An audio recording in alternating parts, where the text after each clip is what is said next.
लंबे समय में कंपाउंडिंग कैसा जादुई रिटर्न देता है, इसका एक स्पष्ट उदाहरण यह है कि आज के दिन में बाजार में 11 इक्विटी म्यूचुअल फंड्स ऐसे हैं जिनमें यदि आपने उनके शुरुआती दौर में रकम जमा किए होते तो आज वो रकम आपकी 100 गुना से अधिक हो जाती। स्पष्ट शब्दों में यह कह सकते हैं, यदि उनके शुरुआती दौर में यानी 2-3 दशक पहले उन 11 म्यूचुअल फंड्स में आपने 1 लाख रुपए जमा किए होते तो आज के दिन में आपको वो फंड करोड़पति बना सकता था। हालांकि उस समय के 1 लाख रुपए यानी 2-3 दशक पहले के 1 लाख रुपए ये रकम कम नहीं हुआ करती थी। और वो 11 फंड हैं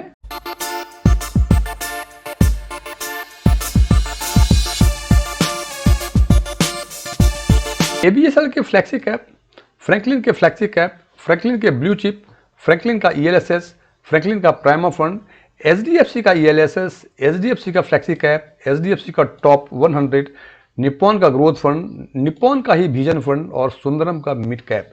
यदि हम एएमसी वाइज देखें तो हम देखते हैं कि इन 11 फंड में से एक फंड एबीएसएल के हैं, 4 फंड फ्रैंकलिन के हैं, 3 फंड एचडीएफसी के हैं, 2 फंड निप्पॉन के हैं और 1 फंड सुंदरम के हैं। अब यदि हम इसके सेगमेंट वाइज बातें करें तो हम देखते हैं कि इन 11 फंड में से मिड कैप और फ्लेक्सी कैप के 3-3 फंड हैं, जबकि ईएलएसएस और लार्ज कैप के 2-2 फंड हैं और लार्ज एंड मिड कैप के 1 फंड है।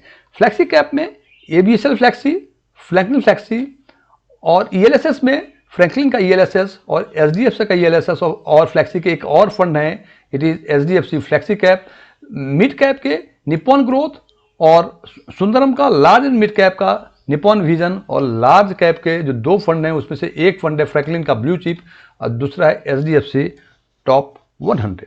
अब जैसा कि हमने वीडियो के शुरुआत में कहा था, यदि इन 11 फंड्स में से उनके शुरुआती दौर यानी 2-3 दशक पहले आपने 1 लाख रुपए एक मुश्त जमा किए होते तो आज वो रकम आपकी 100 गुना से बढ़ के करोड़पति बना दी होती। यानी यदि 10,000 किए होते तो 100 गुना होता, 1 लाख किए होते तो आपको करोड़पति बना दिया होता। तो हम देखते हैं, चूंकि 2-3 दशकों की बातें कर रहे हैं तो हमें यह समझना जरूरी है इसमें कि देखें ये 11 फंड्स बाजार में लॉन्च कब हुए। तो सबसे पहले हम बात करते हैं एबीएसएल फ्लेक्सी कैप फंड की, जिनको बाजार में आए 25 वर्ष 6 महीने हो गए। फ्रैंकलिन फ्लेक्सी 29 साल 4 महीने, फ्रैंकलिन का ब्लू चिप 30 साल 2 महीने, फ्रैंकलिन का ईएलएसएस 24 साल 10 महीने, फ्रैंकलिन का प्राइमा फंड 30 साल 2 महीने, एचडीएफसी का ईएलएसएस 27 साल 10 महीने, एचडीएफसी का फ्लेक्सी कैप 29 साल 1 महीने, एचडीएफसी का top 100 it is 27 years 5 months. Nippon growth की बातें करें तो ये 28 साल 4 महीने हो गए, निप्पॉन विजन को भी 28 साल 4 महीने हुए हैं और सुंदरम मिड कैप को बाजार में आए हुए कुल 27 साल 6 महीने हो गए। हालांकि हमने इसको राउंड मंथ्स में किए हैं तो डेज में इसका कुछ अंतर आ सकता है। अब हमें यह देखना है कि इन 11 फंड्स में से इन 11 फंड में यदि हम 1 लाख रुपए इनके लॉन्चिंग डेट पे यानी जब इनका पहला बार एनएबी डिक्लेयर हुआ था उस समय यानी इनके शुरुआती दौर में, जो कि आज से करीब 2-3 दशक है, बिकॉज सब में देख रहे हैं 25 साल 29 साल 30 साल 24 साल, सबसे कम जो है ये 24 ईयर्स 10 मंथ से ये फ्रैंकलिन ईएलएसएस का। मतलब कोई भी फंड ऐसा नहीं है जो 2 दशक से कम पुराना हो और उससे अधिक ये 3 दशक से अधिक पुराने भी हैं, जैसे 30 years 2 months Franklin prima fund के हैं। उसी हिसाब से फ्रैंकलिन का ब्लू चिप भी है। तो हम देखते हैं कि यदि आपने इनके शुरुआती दौर में 1 लाख रुपए जमा किए होते तो आज के दिन में वो रकम कितनी हो जाती। तो हम देखते हैं, सबसे पहले एबीएसएल फ्लेक्सी कैप में यदि आपने 1 लाख रुपए 25 साल 6 महीने पहले जमा किए होते तो आज के दिन में ये करीब 1 करोड़ 50 लाख के आसपास हो गए होते। फ्रैंकलिन फ्लेक्सी में जमा किए होते 29 साल 4 महीने पहले तो ये आज के दिन में 1 करोड़ 29 लाख के आसपास हो गई होती। फ्रैंकलिन ब्लू चिप में यदि 30 साल पहले यानी 3 दशक पहले यदि आपने जमा किया होता ये 1.76 करोड़ यानी 1 करोड़ 76 लाख के आसपास हो गया होता। यही बातें यदि फ्रैंकलिन ईएलएसएस, जो कि इन 11 फंड में से सबसे नया फंड है, 24 साल 10 महीने पहले जमा किए होते तो आज के दिन में ये 1 करोड़ 26 लाख के आसपास हो गई होती। फ्रैंकलिन प्राइमा फंड जो मिड कैप का फंड है, ये 30 साल 2 महीने पहले जमा किए होते इनके शुरुआती दौर में, तो ये रकम बढ़ के 2 करोड़ 12 लाख के आसपास हो गई होती। यदि एचडीएफसी ईएलएसएस की बातें करें तो ये 27 साल 10 महीने पहले जमा की होती तो आज के दिन में ये 2,67,00,000 के आसपास होती। एचडीएफसी फ्लेक्सी कैप में यदि 29 साल 1 महीने पहले 1 लाख रुपए लमसम जमा की होते तो ये रकम बढ़ के 1,60,00,000 के आसपास होती। यही रकम एचडीएफसी टॉप 100 में 27 साल 5 महीने पहले जमा की होती तो 1,02,00,000 के आसपास होती। जबकि निप्पॉन ग्रोथ जो मिड कैप का फंड है 28 साल 4 महीने जमा किए होते, ये 3,28,00,000 के आसपास आज के दिन में हो गई होती।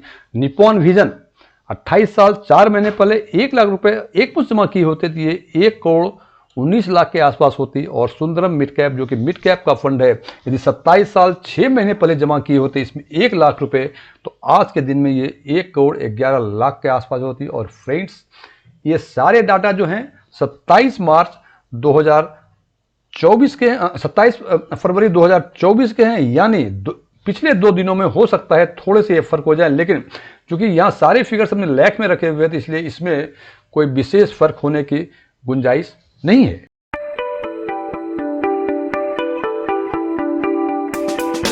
अब यदि इन फिगर्स को एक साथ देखें तो हमें ये तो समझ में आ गया कि ये 11 फंड ऐसे हैं जो 20 साल 30 साल पहले जमा किए होते थे, किसी भी फंड में जमा किए होते थे, आज के दिन में हम करोड़पति होते। लेकिन यदि इसमें हम ये जानना चाहें कि रिटर्न, बिकॉज कि सबका जो एज है अलग अलग है, 25 साल भी है, 29 साल भी है, 30 साल भी है, 24 साल भी है, 27 साल भी है, 28 साल भी है, तो सबके अलग अलग एज है, मतलब अलग अलग समय में हमने 1 लाख रुपए जमा किए और इनका फिगर जो कॉर्पस आज के दिन में हुआ है ये भी अलग अलग है। तो इसका एक मेजरमेंट का तरीका जो सबको समझ में आनी चाहिए, यदि इसका हम CAGR देखें कि किस फंड में कितने CAGR थे, सो दैट हम ये एसेस कर सके इन 11 फंड में से किसी 1 या 2 फंड या 3 फंड में हमें इन्वेस्ट करना हो, हमें किस फंड में करना चाहिए। तो सबसे पहले हम देखते हैं CAGR के हिसाब से ABSL फ्लेक्सी कैप का CAGR 25 साल 6 महीने का 21.44% है। फ्रैंकलिन फ्लेक्सी का 29 साल 4 महीने का CAGR 22.15% है। फ्रैंकलिन ब्लू चिप जो लार्ज कैप का फंड है 30 साल 2 महीने का 21.68% है। फ्रैंकलिन ELSS का 24 साल 10 महीने का CAGR 18.25 है। फ्रैंकलिन प्राइमा फंड का 30 साल 2 महीने का CAGR 19.01% है। HDFC ELSS का CAGR 18.61% पिछले 27 साल 10 महीने का है। HDFC का ही फ्लेक्सी कैप फंड 29 साल 1 महीने का CAGR 18.38% है।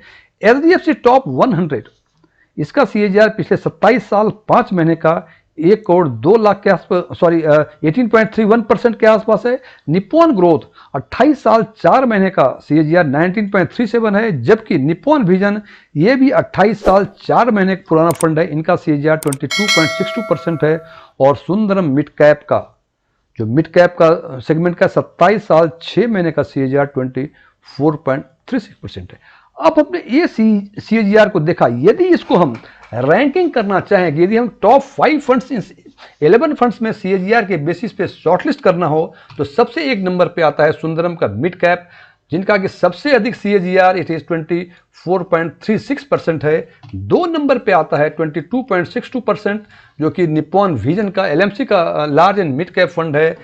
3 नंबर में आते हैं आपके फ्रैंकलिन के फ्लेक्सी कैप फंड जिनका 22.15% है।